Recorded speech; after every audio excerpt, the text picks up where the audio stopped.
Tonight on Mob Talk, 3 unsolved mob hits. Why did they happen and who was behind them? Our Dave Stratweiser and the Inquirer's George Anastasia have more.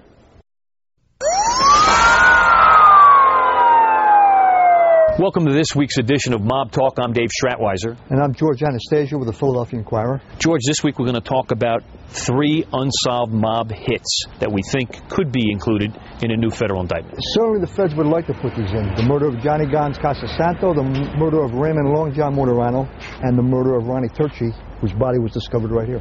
He's found naked, bound, and he shot multiple times. Turchi's hit and his body is left in the trunk of a car parked right here on the corner. And there's a lot of speculation about why. One theory is Turchi was murdered to send a message to Ralph Natale. Natale was the boss back then, but he had flipped and was cooperating. And in fact, an informant who testified at a racketeering trial in 2001, the Joey Molino trial, Peter Crum Caprio, said that Joe Legambi told him they dimed out Ronnie to send a message to Ralph. Now, Legambi is currently the acting boss, and the feds would certainly love to put the Turchi murder in a racketeering investigation they're building. Whether they've got enough remains to be seen. All right, and our old pal Roger Vella, wannabe wise guy who turns government informant, is driving down the street with somebody, and they said, your friend's in the trunk of the car right there. I mean, Vella is another informant who's provided circumstantial evidence about this murder. Like Caprio, he knows some stuff that was told to him. I don't think he knows firsthand. Roger Vella became a cooperator. Roger Vella is certainly somebody who is less than credible. I mean, he's testified a few times, and the feds are not real comfortable with putting him on the stand. So in order to bring this murder charge, I think they're going to need more than Roger Vella. Now, what's the dangers of bringing a murder charge, or the benefits of a murder charge in a racketeering indictment? Well, you put murder in a racketeering case, right away you up the ante because the penalties are stiffer. These guys are looking at serious time. And if it's a strong case, you might be able to flip somebody. Conversely, if it's a weak case, and we saw that in the Merlino racketeering case in 2001, 4 or 5 murders in there, they were acquitted or found not proven, all of those murders. So it kind of undermines the case if you come in with half-baked evidence, which is what they did last time.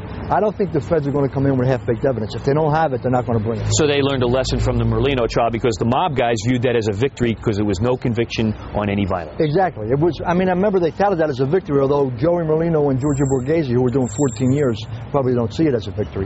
But in terms of looking at a potential life sentence, I guess it is a victory. And I don't think the feds want to be embarrassed again. So if they're going to bring a racketeering case with a murder charge, I think the evidence has got to be stronger than what we know right now about this hit and the 2 other hits we've been talking about. But why hit Ron Turchi? What did he do wrong to get murdered? Turchi, if you recall, at one point was the consigliere of Natale's crime family.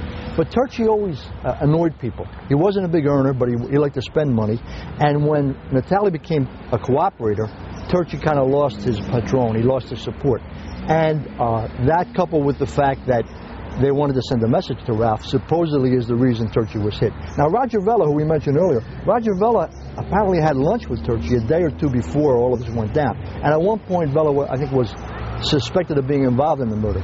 Subsequently, I think, when he became a cooperator, it became clear he wasn't involved, but he did know a little bit about how it happened.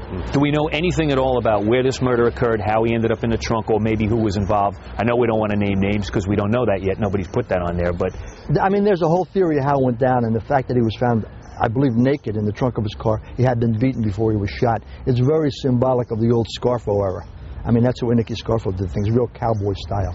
And I think the feds have a theory of who was involved, where it happened. He was obviously murdered somewhere else, somewhere here down in South Philadelphia, and his body was put in the car and he was dumped. He disappeared on a Friday, and I think the car was found on a Tuesday. Yeah. Now, the naked part, there's always some kind of message as to how they leave the body.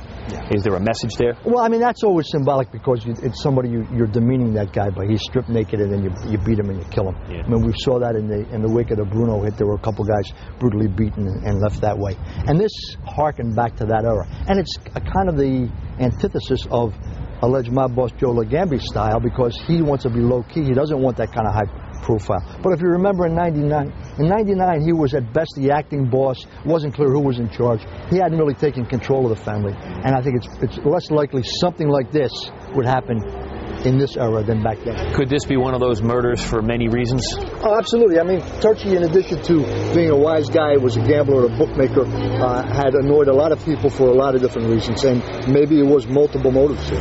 All right, George, that's the Ron Turchi murder. We're going to talk about the John Casasanto murder and the murder of Long John Martirano in the coming weeks. Yeah, the interesting thing about those two murders are the feds believe they know who was involved. They just haven't been able to build a strong enough case to bring charges. So it's a kind of a different type of investigation. And if they can get the leverage, they may be able to give the cooperator who can give it all up. All right, if you want to see more about those two murders, you're going to have to tune in the weeks coming. That's this week's version of Mob Talk. We'll see you next week.